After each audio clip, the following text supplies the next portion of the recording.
जय श्री माता जी। आइए, सुबह के सत्र में आपका स्वागत है। शुरू करते हैं।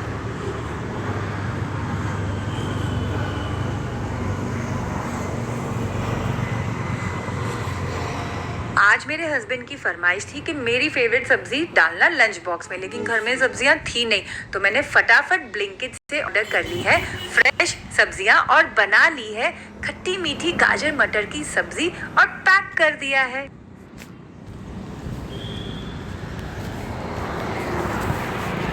अब आपको रिश्तेदारों के द्वारा लाए रिश्ते के बारे में तो पता ही होगा। बच्चों को रिश्ता पसंद नहीं आता और हम मना कर नहीं सकते। ऐसे में जीवनसाथी.com इज द बेस्ट थिंग।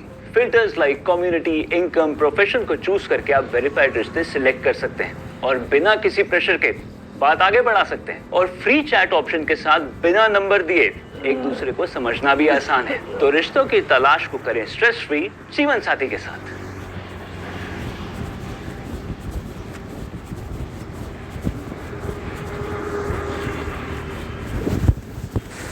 लेकिन फिर यह प्रश्न किया जाता है कि यह धर्म की शक्ति क्यों बढ़ाई जाए और धर्म में शक्ति रहने से क्या फायदा हो, जो बिल्कुल पर्याप्त है। सही बात है कि अगर आप धर्म की बात कर रहे हैं, संतुलन की बात कर रहे हैं और अति में नहीं जाना चाहिए इसकी बात कर रहे हैं, तो आखिर क्यों? जब आप कोई प्लेन को देखते हैं जो आकाश में उड़ता है, उसके उड़ान से पहले देखा जाता है कि वो संतुलित है या नहीं, उसके सब पेच कसे हुए हैं या नहीं, वो सब पूरी तरह से जुटा हुआ है या नहीं। उसी प्रकार धर्म से मनुष्य में वो शक्ति आती है जिससे वो उड्डान कर सकता है। उसका उड्डान बहुत आसान और बिल्कुल सीधा पहुंचता है अपने लक्ष्य की ओर जब वो धर्म में खड़ा होता है। बाह्य के धर्मों की मैं बिल्कुल भी नहीं बात कर रही हूँ, लेकिन अंदर के अपने धर्म होते हैं। जैसे कार्बन की वैलेंसी जो 4 है, ये उसके धर्म है। कार्बन का धर्म है कि उसकी 4 वैलेंसी। और उसी प्रकार हमारी 10 वैलेंसी है, हमारे 10 धर्म हैं।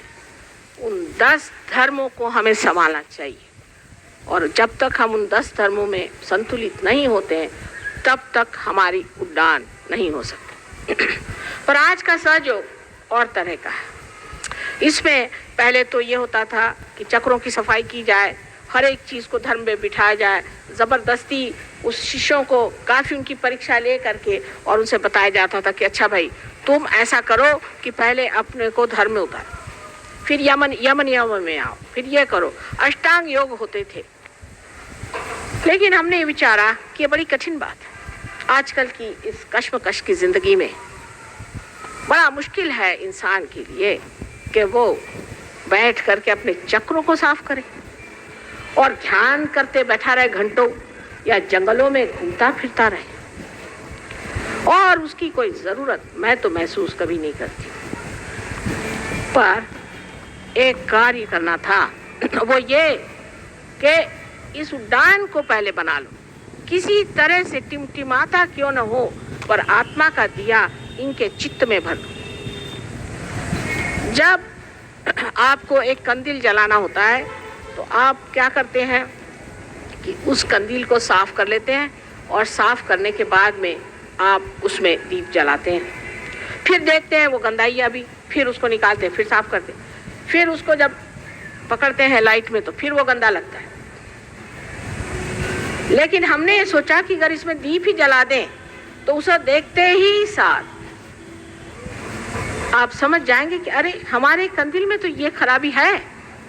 उसकी जानकारी होते ही आप अपने आप स्वयं ही उसे स्वच्छ कर लेंगे और आप ही अपने गुरु हो जाएंगे। फिर गुरु का चक्कर खत्म हो गया। और यही आज का सहयोग है कि अत्यंत सूक्ष्म ऐसी मध्य मार्ग में हमारी जो सुषुम्ना नाड़ी है उसके अंदर एक ब्रह्म नाड़ी है।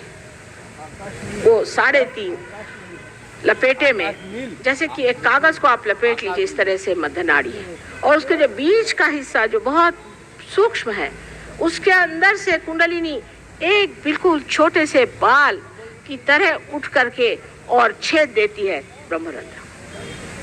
उसके बाद ऊपर से परमात्मा की जब करुणा बहने लगती तब और उसके साथ में बहुत सारे ऐसे ही केश के जैसे बिजली के तरह तार जैसे उठते हुए कुंडलिनी 6 चक्रों में भेदती हुई ऊपर तक चली जाती है। जो आदमी संतुलन में रहता है, जिसने हमेशा धर्म का पालन किया है, जो धर्म में रहता है, अपने गौरव से रहता है, ऐसे आदमी की कुंडलिनी खट से पूरा की पूरा ब्रह्मरंध्र छेद करके ऊपर चली जाती है। ऐसे हमारे यहाँ कुछ लोग हैं, लेकिन वो देहातों में रहते हैं, शहरों में नहीं। शहर में तो पहली भूत की ये दशा है कि वो अहंकार रूपी बड़ा सुंदर सा जान पड़ता है, और उस अहंकार में डूबे हुए हम कठिनाई से पाते हैं। अभी थोड़े दिन की बात है, हम देहातों में ज़्यादा घूमते हैं, आप जानते हैं। 4-5 दिन हुए होंगे, एक गांव है अस्त गांव, जो कि बहुत ही तादाद सबके सबने हाथ उठा दिए और सबने बता दिया कि हमने पार हो गए, और बस खुश हो गए, उनकी शक्लें बदल गई। अब लोग कहते हैं कि माँ आप तो देहाती लोगों को ज़्यादा पसंद करती हैं, और जो मराठी में कहते हैं जेकार आंजले गांजले उन्हीं को आप देखती हैं, और जो धड़धाकट है उनको नहीं जानती। मैंने कहा भाई धड़धाकट तो कोई परमात्मा की ओर तो आए।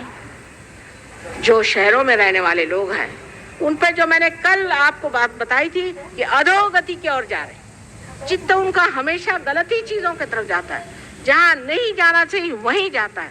उसकी वजह यह है कि हमने अपना जो मार्ग लिया हुआ है वो उल्टा है। इसको उलटना चाहिए, इसको ऊपर की ओर लाना चाहिए, ऊर्ध्व गति में जाना चाहिए। सो कैसे? पूरी सिस्टम बदलना चाहिए। मैंने कल आपसे कहा जब तक ये पूरी सिस्टम नहीं बदलेगी तब तक हम लोग ठीक नहीं हो सकते, और ये बदलना हम लोगों का कार्य है कि जब हम योगी जन हो जाएंगे तो अपने आप सिस्टम बदल जाएगी। आखिर सिस्टम भी तो इंसान ने बनाई है, और दूसरी सिस्टम भी यही योगी जन बनाएंगे, जहां हम ऊर्ध्व गति को प्राप्त होंगे। इस ऊर्ध्व गति को प्राप्त होने से आप सत्य को जानेंगे।